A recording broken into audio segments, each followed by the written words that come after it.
I ordered this pair of trekking poles from Amazon. $20. It would have been cheaper to go through either Temu or AliExpress, but it would have taken 2 weeks to arrive, and I would have just saved $2.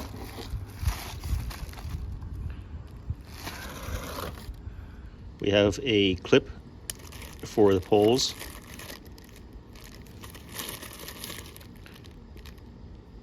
I believe this one is for road surface. This is for, I guess, mountain climbing, rocky area. Another clip for the poles. So these come in pairs. All right. And as for this one, this is for muddy environments, and this is for snow environments. Very similar to the one we have on ski poles. I paid a little more just because these were advertised to have anti-shock. I'm not sure what that is. My other hiking poles, or the ones I had in the past, they did not have any sort of anti-shock advertisement.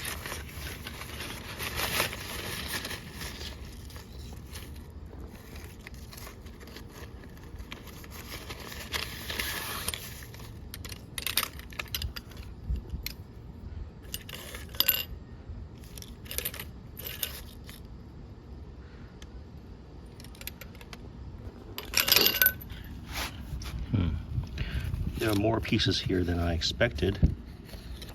The instructions are in Japanese on one end, English on the other end.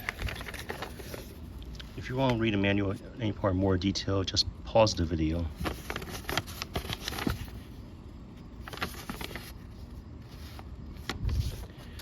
Alright, let me go ahead and assemble this. Oh, I think this is the anti-shock part. Yep, this is definitely the anti-shock part. I can press down on it and I can feel it trying to bounce back up.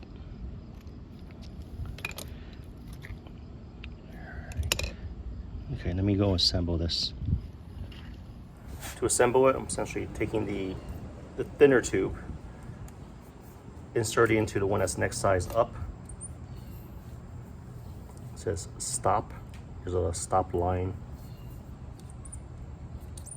And as I'm turning the lock, I can feel it getting tighter.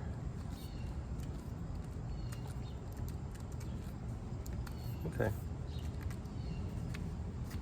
The shock part still works. All right.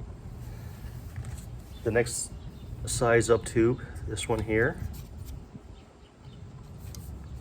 Insert it. It says stop here, but I know from my other hiking poles, I'm gonna set it a little bit lower for this part. I'm gonna first hand tighten.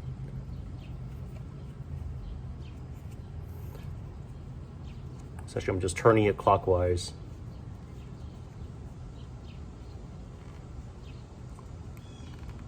And the last remaining tightening part, that's when I flip this to lock it in place.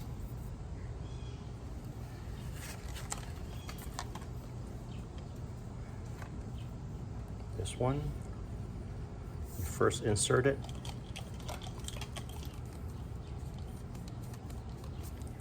I need to loosen this one a little bit. If it's too tight to insert it, just loosen it a bit. All right. Same thing as before. I'm gonna turn this clockwise to tighten it.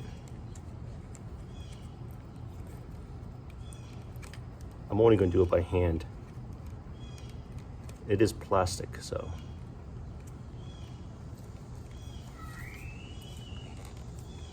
All right. So once that's done,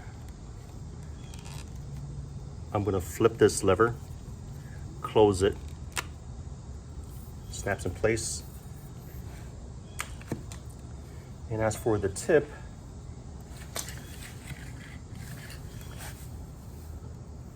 I'm gonna use the rock boulder area type tip. Okay.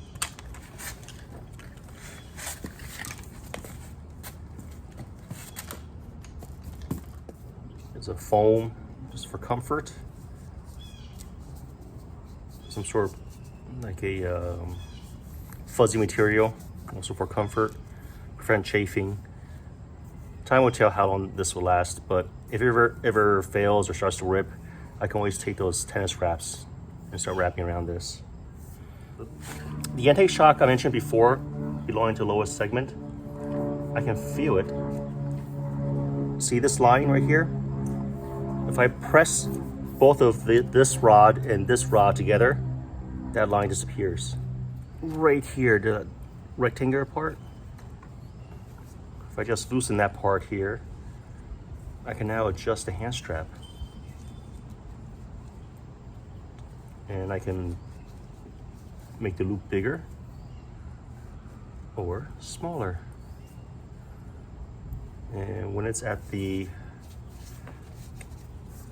part I like, let me make it a little bit bigger. Then I push this rectangle part back in. It locks it in place. And these are steel tips. So this was the snow. Take this off. This was for the mud.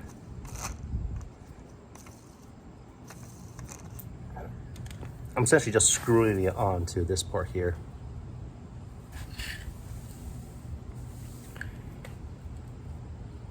For road surface, just push this in. Now it's roadworthy. And for other surfaces, this. For rocky areas, boulders. So if I collapse the bottom part, collapse the middle segment, both of them, and lock it up.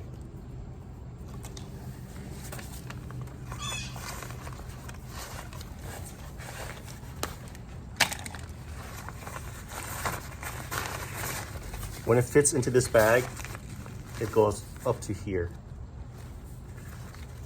So I have a little bit of slack in case I want to place some of the other accessories into this bag.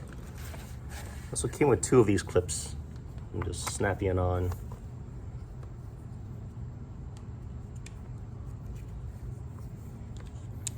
Just push it in. I'm placing all the base attachments into the bag now. I might as well throw the manual in there too.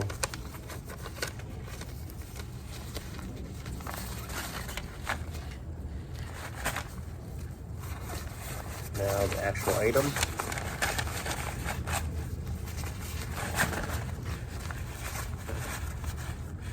So now it's up to here. Before it's here, now it's up to here. This is with all those phylum attachments. This was the unboxing, first look of this anti-shock hiking trekking poles I got from Amazon. It cost me $20. I'll place a link to it in the description below. If you guys have any questions, comments, suggestions, feel free to contact me. Thanks for watching AwkwardHamster. Bye.